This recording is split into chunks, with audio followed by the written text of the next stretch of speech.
Hello বন্ধুরা, আজকে এই ভিডিওতে আমি আলোচনা করতে চলেছি দশম শ্রেণীর ইতিহাসের তৃতীয় চ্যাপ্টার প্রতিরোধ ও বিদ্রোহ, বৈশিষ্ট্য ও বিশ্লেষণ। এখান থেকে 2 মার্কের গুরুত্বপূর্ণ প্রশ্ন উত্তর।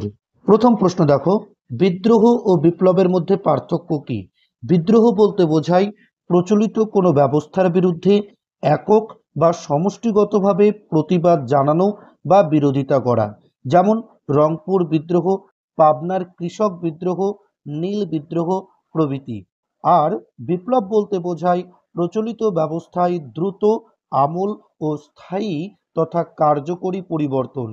এহেন বিপ্লব রক্তক্ষয়ী বা বিনা রক্তপাতেও সংঘটিত হতে পারে। উদাহরণস্বরূপ বলা যায় 1789 খ্রিস্টাব্দের ফরাসি বিপ্লব রক্তক্ষয়ী বিপ্লবের একটি দৃষ্টান্ত। 2 নম্বর প্রশ্ন, চুয়ার কারা? চুয়ার শব্দের আক্ষরিক অর্থ অসভ্য, বর্বর বা বন্য। চুয়াররা ছিল মেদিনীপুর, বাঁকুড়া জেলার অন্তর্গত জঙ্গলমহল নামক বনাঞ্চলের আদিম অধিবাসী। কৃষিকার্য ও পশুপালনের পাশাপাশি স্থানীয় জমিদারদের অধীনে পাইক বা সৈনিকের কাজ করে তারা জীবিকা নির্বাহ করত। ঔপনিবেশিক শোষণ ও অনাচারের বিরুদ্ধে 1768 থেকে 69 এবং 1798 থেকে 99 খ্রিস্টাব্দে 2 পর্বে তারা বিদ্রোহে সামিল হয়েছিল। 3 নম্বর প্রশ্ন দেখো, পাবনার কৃষক বিদ্রোহ কি কারণে ঘটেছিল? 1870-এর দশকে সংঘটিত পাবনার কৃষক বিদ্রোহের কারণ ছিল মুখ্যত দুটি। একটি হলো জমিদারদের দ্বারা খাজনার হার অতিরিক্ত বৃদ্ধি, এবং 2 নম্বর রায়তদের দখলীসত্ব অস্বীকার করা। 4 নম্বর প্রশ্ন, সাঁওতাল বিদ্রোহের গুরুত্ব কি ছিল? সাঁওতাল বিদ্রোহের গুরুত্ব হলো এই বিদ্রোহ ছিল একটি কৃষক বিদ্রোহ এবং বিভিন্ন শ্রেণীর মানুষের সংগ্রাম। 2 নম্বর, এই বিদ্রোহ ভারতে ব্রিটিশ শাসনের ভিতকে কাঁপিয়ে দিয়েছিল। 3 নম্বর, এই বিদ্রোহের ফলে ইংরেজ সরকার সাঁওতালদের অভিযোগগুলির যথার্থতা অনুভব করে সাঁওতালদের বসবাসের জন্য সাঁওতাল পরগনা নামে একটি পৃথক প্রশাসনিক অঞ্চল গঠন করেন। 5 নম্বর প্রশ্ন, ওয়াহাবি বা ফরাজি আন্দোলনের মূল উদ্দেশ্য কি ছিল? ভারতে ওয়াহাবি আন্দোলনের মূল উদ্দেশ্য ছিল ইসলাম ধর্মের মধ্যে প্রচলিত কুসংস্কার দূর করে ইসলামের শুদ্ধিকরণ করা আর ভারতকে দার উল ইসলাম বা ইসলামের দেশে পরিণত করা। 6 নম্বর প্রশ্ন, ওয়াহাবি আন্দোলনের প্রকৃতি কি ছিল? ওয়াহাবি আন্দোলনে বহু হিন্দু যোগ দেওয়ায় এবং ইংরেজ বিতাড়ন এই আন্দোলনের লক্ষ্য হওয়ায় কেউ কেউ এই আন্দোলনকে জাতীয় আন্দোলন আখ্যা দিয়েছেন। তবে বেশিরভাগ ঐতিহাসিকদের মতে এই আন্দোলন সাম্প্রদায়িকতা মুক্ত ছিল না এবং এর প্রধান লক্ষ্য ছিল ভারতকে ইসলামের দেশে পরিণত করা। 7 নম্বর প্রশ্ন, সাঁওতাল হুল বলতে কি বোঝো? হুল শব্দের অর্থ হচ্ছে বিদ্রোহ।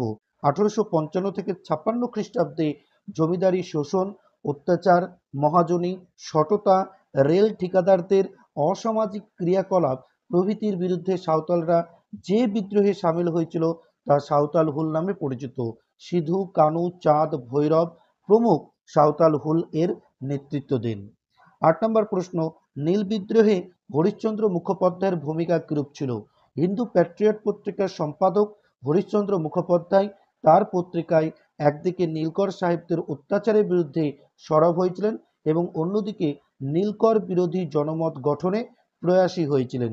সাধারণ কৃষকদের ওপর নীলকর সাহেবদের অকথ্য অত্যাচার, দাদন প্রথা, উর্বর জমিতে বলপূর্বক নীল চাষে কৃষকদের বাধ্য করা প্রভৃতি বিষয় তার পত্রিকায় বিস্তৃতভাবে তুলে ধরেন তিনি।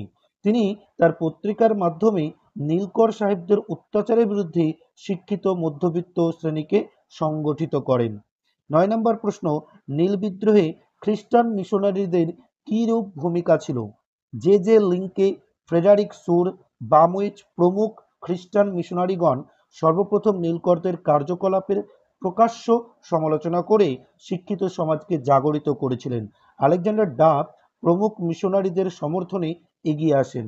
রেভারেন্ড জেমস লং নামে জনৈক ভারতপ্রেমিক খ্রিস্টান পাদ্রী নিজের নামে নীলদর্পণ নাটকের ইংরেজি অনুবাদ প্রকাশ করে ব্রিটিশ সরকারের কোপে পড়েন। 10 নম্বর প্রশ্ন, দুদু মিয়া স্মরণীয় কেন? শরীয়ত উল্লাহের মৃত্যুর পর ফরাজি আন্দোলনে নেতৃত্ব দেন তার পুত্র মোহাম্মদ মুহসিন, যিনি দুদু মিয়া নামেই সমধিক পরিচিত। তিনি ছিলেন সুসংগঠক এবং রাজনৈতিক চেতনার অধিকারী। তিনি সাংগঠনিক কাঠামো গড়ে তুলে অত্যাচারী জমিদার ও নীলকরদের বিরুদ্ধে সংগ্রাম শুরু করেন। তিনি গ্রাম্য বিবাদে ইংরেজদের আদালতে না গিয়ে সালিসির ব্যবস্থা করেন এবং জমিদারদের কর ধার্য করার অধিকার অস্বীকার করেন। এরপরে আমরা 11 নম্বর প্রশ্ন পড়ব, সন্ন্যাসী ফকির বিদ্রোহ ব্যর্থ হলো কেন? সন্ন্যাসী ফকির বিদ্রোহ ব্যর্থ হওয়ার অন্যতম কারণ হলো ব্রিটিশ সরকারের চরম দমন পীড়ন নীতি, সাংগঠনিক দুর্বলতা, সমাজের বৃহত্তর অংশের তথা সাধারণ মানুষের বিদ্রোহে সামিল না হওয়া এবং পরবর্তীকালের সাম্প্রদায়িক চরিত্র প্রভৃতি। 12 নম্বর প্রশ্ন, কোল বিদ্রোহের কারণ কি? কৃষি ও বনজ সম্পদের উপর নির্ভরশীল কোল উপজাতির মানুষ আধুনিক সভ্যতা থেকে দূরে ছোটনাগপুরের অরণ্যভূমিতে বসবাস করত, কিন্তু তাদের বাসভূমি অঞ্চল ক্রমে ব্রিটিশদের খাজনা বলয়ের অন্তর্ভুক্ত হলে বহিরাগত ইজারাদারদের উচ্চ রাজস্বের চাপ এবং অনাদায়ে নির্মম অত্যাচার উৎখাত কোলদের বিক্ষুব্ধ করে তোলে।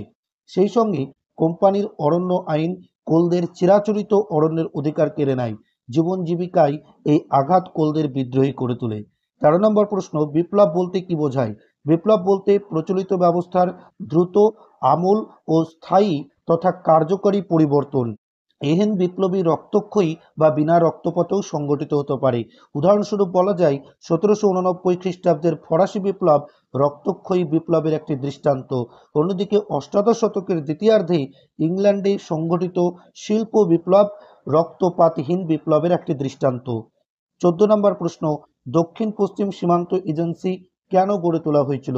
উন্নত সামরিক অস্ত্রে ব্রিটিশ সরকার কোল বিদ্রোহকে সাময়িক দমিত করলেও পুনরায় বিদ্রোহের প্রাদুর্ভাব আশঙ্কায় তারা যথেষ্টই ভাবিত ছিল। তাই 1833 খ্রিস্টাব্দে চটজলদি তারা দক্ষিণ পশ্চিম সীমান্ত এজেন্সি নামে কোলদের জন্য একটি পৃথক ভূখণ্ড নির্ধারণ করে সেখানে বাইরের মানুষের প্রবেশাধিকার সংকুচিত করে এবং সেখানে কোলদের জন্য একগুচ্ছ স্বতন্ত্র নিয়মকানুন বলবৎ থাকে। 15 নম্বর প্রশ্ন, ফরাজি আন্দোলন কি ধর্মীয় পুনর্জাগরণের আন্দোলন? ফরাজি কথার অর্থ ইসলামের অবশ্য পালনীয় কর্তব্য। মোহাম্মদ প্রদর্শিত পথে ইসলামের সংস্কার ও পুনরুজ্জীবনের আদর্শ নিয়ে হাজী শরীয়তুল্লাহ 1820 খ্রিস্টাব্দে ফরাজি আন্দোলনের সূচনা করেছিলেন। আন্দোলনের প্রত্যক্ষ কারণ হিন্দু জমিদার কর্তৃক ধর্মীয় কারণে ফরাজিদের ওপর অতিরিক্ত ধর্মীয় কর বা আবওয়াব আদায়।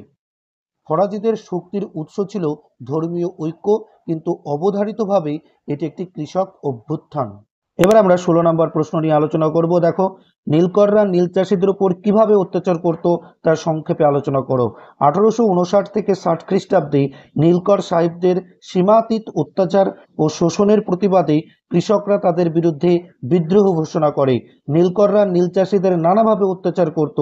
বলপূর্বক আটক, প্রহার, গৃহদাহ, কৃষি সরঞ্জাম বাজেয়াপ্তকরণ প্রভৃতি ছিল নিত্য নৈমিত্তিক ঘটনা। এমনকি চাষিদের স্ত্রী কন্যাদের সম্মানহানি করতেও নীলকর সাহেবরা পিছপা হতো না। 17 নম্বর প্রশ্ন, তিতুমির স্মরণীয় কেন? উত্তর দেখো, বাংলায় ওহাবি আন্দোলনের প্রাণপুরুষ তথা এক আপোষহীন গণসংগ্রামের শহীদ রূপে তিতুমির ইতিহাসে স্মরণীয়। তার প্রকৃত নাম মীর নিসার আলী। তিনি 24 পরগনার বারাসাত বসিরহাট অঞ্চলের নারকেলবেরিয়া গ্রামে তার প্রধান কর্মকেন্দ্র স্থাপন করে স্থানীয় জমিদার ও নীলকরদের অত্যাচারের বিরুদ্ধে দরিদ্রহীন মুসলমান কৃষকদের সংগঠিত করেন এবং শোষকের মদতদাতা ইংরেজদের বিরুদ্ধে যুদ্ধ ঘোষণা করে নিজের ক্ষণস্থায়ী স্বাধীন শাসন প্রতিষ্ঠা করেন। শেষ পর্যন্ত ইংরেজের সঙ্গে এক অসম সামরিক লড়াইয়ে তিনি বীরত্বের সঙ্গে মৃত্যুবরণ করেন। 18 নম্বর প্রশ্ন, খুদকাঠি প্রথা বলতে কি বোঝো? মুন্ডাদের কৃষি ব্যবস্থার প্রধান বৈশিষ্ট্য ছিল জমির যৌথ মালিকানা বা খুদকাঠি প্রথা, কিন্তু ব্রিটিশ সৃষ্ট নব্য ভূমি রাজস্ব ব্যবস্থাদি মুন্ডাদের এই চিরন্তন ভূমি ব্যবস্থায় ভাঙন ধরায় এবং তাদের জমিতে বহিরাগত জমিদার, মহাজন বা দিকুরা আধিপত্য কায়েম করে। এই অনাচারের বিরুদ্ধে জমিতে পুরনো খুদকাঠি প্রথা ফিরিয়ে আনার জন্য মুন্ডারা লড়াই করে। 19 নম্বর প্রশ্ন, রানী শিরোমণি বিখ্যাত কেন? চুয়ার বিদ্রোহের দ্বিতীয় পর্বের অন্যতম প্রধান নেত্রী ছিলেন মেদিনীপুরের কর্ণগড়ের জমিদার রানী শিরোমণি। তিনি সশস্ত্র পথে চুয়ারদের সংগঠিত করেন। তার নেতৃত্বে 1799 খ্রিস্টাব্দ নাগাদ বিদ্রোহ প্রবল আকার ধারণ করে। চোয়ার বিদ্রোহে তার অসামান্য অবদানের জন্য তাকে মেদিনীপুরের লক্ষ্মীবাঈ অভিধায় ভূষিত করা হয়। 20 নম্বর প্রশ্ন, এলাকা চাষ ও বে এলাকা চাষ কি? নীলকর সাহেবরা এদেশে নীল চাষের ক্ষেত্রে উক্ত দুই পদ্ধতি গ্রহণ করেছিল। নীলকরের নিজের জমিতে পারিশ্রমিকের বিনিময়ে নীল চাষ এলাকা চাষ নামে পরিচিত, অন্যদিকে কৃষকদের জমিতে দাদন প্রদানের মাধ্যমে নীল চাষ বে এলাকা চাষ নামে পরিচিত। তবে বে এলাকা চাষ নীলকরের পক্ষে বেশি লাভজনক হওয়ায় তারা কৃষককে বলপূর্বক এই চাষে বাধ্য করত। 21 নম্বর প্রশ্ন, দাদন কি? দাদন শব্দের অর্থ হলো অগ্রিম অর্থ। নীলকররা নিজের জমিতে নীল চাষ অপেক্ষা কৃষকের জমিতে নীল চাষ বেশি লাভজনক মনে করে তাদের বলপূর্বক বিঘা প্রতি মাত্র 2 টাকা দাদন প্রদানের বিনিময়ে নীল চাষ বাধ্য করত। এক্ষেত্রে কৃষক তার উৎপাদিত নীল বিনা লাভে নীলকরদের কাছে বিক্রি করতে বাধ্য হতো। 22 নম্বর প্রশ্ন, কি উদ্দেশ্যে ঔপনিবেশিক সরকার অরণ্য আইন প্রণয়ন করেন? প্রথমে 1865 খ্রিস্টাব্দে এবং পরে 1872 খ্রিস্টাব্দে ভারত ইংরেজ সরকার যে দুটি অরণ্য আইন প্রণয়ন করেছিল তার মূল উদ্দেশ্য ছিল ঔপনিবেশিক স্বার্থ সুরক্ষা, ব্রিটিশ রাজকীয় নৌবাহিনীর সম্প্রসারণ এবং ভারতে রেলপথে বিস্তারের লক্ষ্যে কাঠের স্লিপার তৈরির জন্য বনজ সম্পদের উপর ঔপনিবেশিক সরকারের লোলুপ দৃষ্টি পড়েছিল। তাছাড়া ব্রিটিশ সরকারের কর্তা ব্যক্তিদের মূল উদ্দেশ্য ছিল কৃষি জমির সম্প্রসারণ ঘটিয়ে রাজস্ব বৃদ্ধি করা এবং বনজ সম্পদকে বাণিজ্যিক স্বার্থে ব্যবহার করে আয় ও মুনাফা বৃদ্ধি করা। 23 নম্বর প্রশ্ন, ভিল কারা? পশ্চিমঘাট পর্বতমালার পাদদেশে খানদেশ অঞ্চলে বসবাসকারী আদিম উপজাতিরা ভিল নামে পরিচিত। ব্রিটিশের শাসন, শোষণ, অত্যাচার ও মহাজনীর শোষণ প্রভৃতির বিরুদ্ধে 1818 থেকে 19 খ্রিস্টাব্দে তারা বিদ্রোহে সামিল হয়। শিলপ্রতি নায়েক, শিউরাম প্রমুখ ভিলদের নেতৃত্ব দেন। 24 নম্বর প্রশ্ন, কোল বিদ্রোহের গুরুত্ব কি ছিল? কোল বিদ্রোহ আদিবাসী উপজাতি সম্প্রদায়ভুক্ত মানুষের মরণপণ সংগ্রামের এক উল্লেখযোগ্য নিদর্শন। শেষ পর্যন্ত এই বিদ্রোহ ব্যর্থ হলেও 1833 খ্রিস্টাব্দে সরকার কোল উপজাতির জন্য দক্ষিণ পশ্চিম সীমান্ত এজেন্সি নামে একটি ভূখণ্ড নির্দিষ্ট করে দেয় এবং এই অঞ্চলে কোলদের জন্য কয়েকটি স্বতন্ত্র নিয়মকানুন বলবৎ থাকে। শেষ প্রশ্ন, 25 নম্বর প্রশ্ন, সমকালীন পত্রপত্রিকা কিভাবে নীলকরদের বিরুদ্ধে জনমত গড়ে তোলে? নীল চাষীদের প্রতি নীলকরদের অবর্ণনীয় অত্যাচার, দাদন প্রথা, উর্বর জমিতে বলপূর্বক নীল চাষে কৃষকদের বাধ্য করা প্রভৃতি বিষয়ে নিয়মিত সংবাদ পরিবেশন করে সমকালীন পত্রপত্রিকাগুলি জনমত গঠনে সহায়ক হয়। এ প্রসঙ্গে সমাচার চন্দ্রিকা, তত্ত্ববোধিনী পত্রিকা, সোমপ্রকাশ, হিন্দু প্যাট্রিয়ট প্রভৃতির কথা বিশেষভাবে উল্লেখ করা যায়। হরিশ্চন্দ্র মুখোপাধ্যায়ের হিন্দু প্যাট্রিয়ট নীল চাষীদের মুখপত্রে পরিণত হয়েছিল। ঠিক আছে বন্ধুরা, ভিডিওটি ভালো লাগলে অবশ্যই একটি লাইক করে দিও এবং বন্ধুদের মধ্যে শেয়ার করে দিও। আর এই চ্যানেলে তুমি যদি নতুন হয়ে থাকো তাহলে অবশ্যই চ্যানেলটিকে সাবস্ক্রাইব করে দিও।